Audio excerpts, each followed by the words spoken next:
So I was fortunate enough to receive a copy of Metroid Samus Returns from Nintendo. And oh boy, did I ever love it. We've certainly had a fair share of indie games in the Metroidvania genre over the years that were fantastic enough to scratch that itch, the excellent AM2R included, but it was so satisfying to finally have another official product. Samus is back, baby, and she isn't going away anytime soon. Fingers crossed. Along with the game, I of course picked up the special amiibo, because of course I did, but I also picked up this awesome World of Nintendo branded Metroid toy, and it's really sweet. But am I the only one shocked to realize that Metroids don't have 3 red orbs inside them? They have a 4th in the back? Am I the only one surprised by this? After playing through the game multiple times, I remembered something. I previously took a look at Metroid Prime roughly 2 years ago. I think it's about time for a return engagement. 2 years after Retro Studios just so happened to create one of the greatest games of all time, bam! Metroid Prime 2 Echoes. How did that happen? Prime 2 was always considered to be the odd one of the trilogy, rather than coming off of the mega hit that is the first game and just doing it again. They instead opted to implement some new mechanics that really changed things up. Now, I haven't played Metroid Prime 2 since I first picked up the Prime Trilogy pack on Wii back in 2009, so it's been quite a while. Now's as good a time as any. Let's see how weird the black sheep of the trilogy is.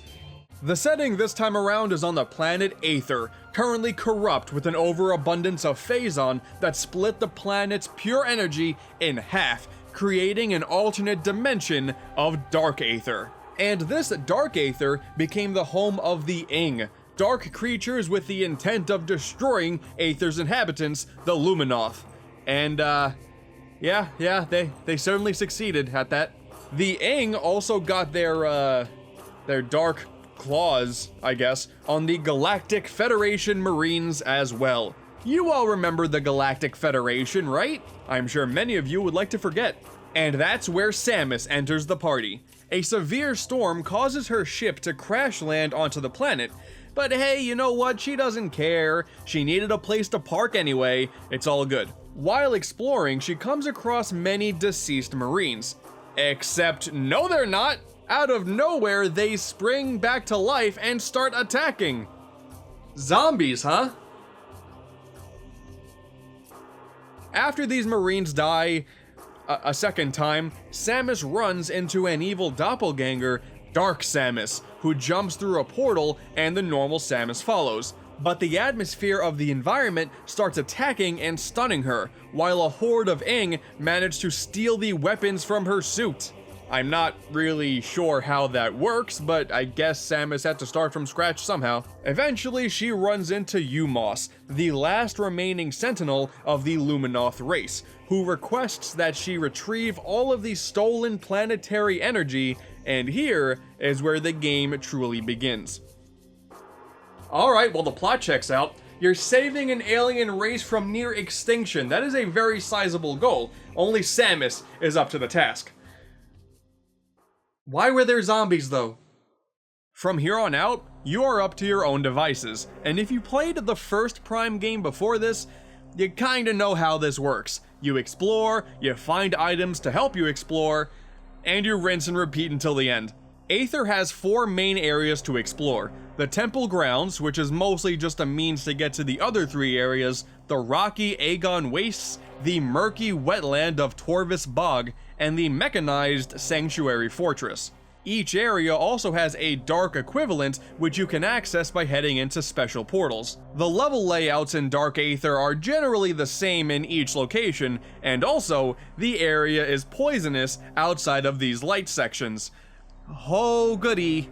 And let me tell you, the beginning of this game can be brutal if you're not properly prepared. It is absolutely ruthless until you get your hands on some energy tanks. I found that out the hard way.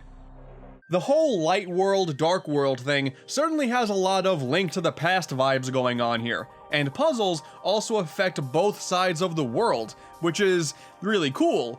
Thematically though, I honestly think the game looks pretty boring. It certainly does a good job giving off the feeling of the duality of the planet, but the majority of the adventure just looks dull. Temple Grounds is simple and uninteresting, and Aegon Wastes just sort of blends together with the Torvus Bog. There isn't really much in the way of memorable areas here, making it a bit of a chore to backtrack for items, which there is a lot of. As for Sanctuary Fortress, I just think that area is annoying to explore. I always felt that getting from one place to another takes a few more steps than it really needed to.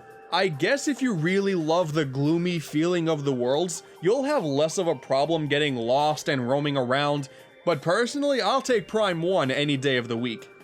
Now don't get me wrong here, the game is still really fun. The feeling of getting new items and then remembering the places that you can use that item in, either for progression or for more items, is still as satisfying as ever. The thing is, one of the best parts of the first Metroid Prime was its sense of immersion and atmosphere, which I think is just lacking here. Most of the powers that you get are ones that you're pretty much used to. Missiles, space jump, spider ball, boost ball, etc. The screw attack makes its 3D debut, which is pretty sweet. Most of the time when it works, but the major new additions come in the form of the new light and dark beams and the new dark and echo visors. The visors do a fine enough job, allowing you to solve puzzles and pass obstacles that you couldn't see otherwise, but the beams, I'm really not much of a fan of. Sorta like Prime 1, their biggest use is to simply open up doors that you can only open with them, and that's it. They also have an ammo count, which for anything that's not a missile or a power bomb is just bizarre. You could argue that another use for the beams is to use one as a weapon to get ammo for the other one, but an ammo count for a beam shouldn't be a thing in the first place. Ultimately, it's not a huge deal. They're just some of the least interesting beams in the series. The scan visor got a huge improvement, however, doing a much better job indicating what will fill up the scan log. And everyone relax, I heard all of your complaints, every single one of you who said I was too dumb for not caring about the Chozo lore in Metroid Prime 1. I get it, it's cool. So I went out of my way to read up as much of the lore as I could in Prime 2, and I will admit, it certainly adds a lot of backstory to the Luminoth.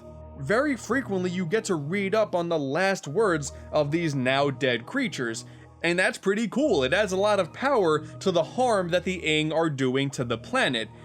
I'm still just not much of a fan of every couple of minutes stopping and reading when I would prefer just continuing on and powering up Samus even more. There are a couple of other annoyances that I have with the game as well. Backtracking is heavier here than it really should be. I get it, backtracking is sort of a staple of this series, but you need to go back and forth from areas multiple times, either within one zone or even to go back to a previous zone just to get full access to a dark area to get to the boss and move on. At some point, it doesn't just feel like progression, it feels like padding. And some of the enemies that you come across too are just obnoxious, either taking far too long to go down, or the camera not cooperating as you're fighting it. For example, the Dark Commandos. My god! The Chozo ghosts in Metroid Prime 1 were pests, don't get me wrong, but these are on a whole new level. Keeping track of them is simply annoying, even with the dark visor on, and they take forever to die. And the cherry on top of this, about half the time you fight them, they for some reason lock the doors, although you soon find out that they eventually go away in time. So why deal with the frustration when you could just chill out in a corner most of the time waiting for their theme song to end and the doors can open back up? That's thrilling. And as for the boss fights, they all seem to fall in either one of two camps: repetitive or annoying. The Boost Guardian, repetitive. Chaika, very annoying. The Grapple Guardian, repetitive. The Power Bomb Guardian, Oh my god, I just want to climb up and get to the slot, I swear to god! The only battles that I really enjoyed are the ones with Dark Samus. They're pretty sweet, credit where credit is due. But at the end of the day, while I do have multiple complaints, they don't ruin the game. Again, the game is still fun. The core concept of Metroid is inherently fun. But as a result, it just means that to me, this game is nowhere near as good as the first one.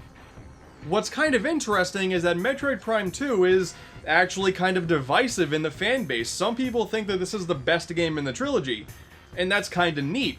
Just trying to figure out why people would like this more than Prime 1. It's kind of cool. Those people are wrong, but that's neither here nor there. And before you type out your angry comment, let's get to the end game, huh? Once all 3 areas are cleared up, it's time for another fetch quest. I don't really know why Retro Studios thought it was a good idea to do this twice, but surely they won't do it a 3rd time, right? Right? Like the artifacts of before, Dark Aether has 9 Sky Temple keys scattered throughout, and with the combination of annoying to backtrack level design and hints that are far too cryptic, let's just say I'm happy that GameFAQs exists. After finding all of the keys, you then have access to the Sky Temple, the home of Emperor Ing, a 3-phase boss fight that not only forces you to use the Spider Ball, which is honestly pretty cool, but also use your special beams to do damage depending on the color coming from his mouth. That's almost exactly how the Metroid Prime fight worked before it. Huh. Like that first fight, it's another lengthy but easy encounter. You take him out in no time, and hey, look at that! A timer popped up! That's where it was this whole time, at the end of the game. On your way out, you encounter Dark Moose one final time. And, done.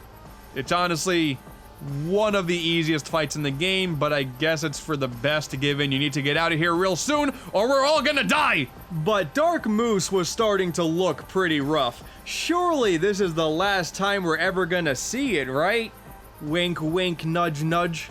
Samus returns to Aether, the darkness finally destroyed, and she walks off back to her ship as the remaining Luminoth show their thanks. The gunship disappears into the void of space, and in a shocking turn of events, Samus explored 2 planets in a row that both remained intact by the end of her adventures. Kudos on her, showing some self-restraint. Metroid Prime 2 Echoes is a good game.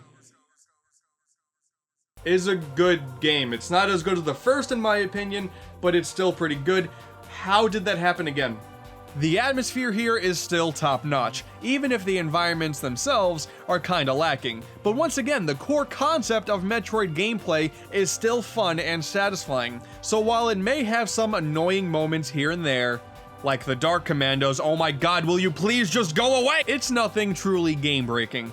And also, props to Retro Studios for trying something new here. They went for a different concept rather than trying to simply one-up what they already did, which I imagine they figured would have been pretty hard to do. I may think that they could have done a better job, but I can also at least respect their direction, and I'm excited to eventually dive back into Metroid Prime 3 before Game 4 comes around. You know what's gonna happen at this point.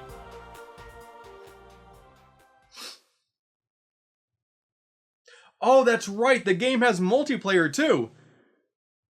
And it's really not good. I think we're done here.